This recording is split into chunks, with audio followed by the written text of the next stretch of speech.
అంటుకట్టినట్టు కీలకమైనటువంటి ఒక్కొక్క నేతని టార్గెట్ చేసుకుంటూ వెళ్తోంది ఇజ్రాయెల్.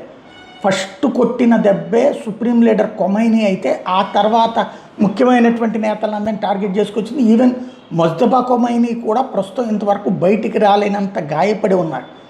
ఇదంతా ఒక ఎత్తు అయితే, తాజాగా ఇరాన్కి సంబంధించినటువంటి air force brigadier general Mohsen Darbaghi తాజాగా ఇజ్రాయెల్ జరిపిన దాడుల్లో ప్రాణాలు కోల్పోయాడు.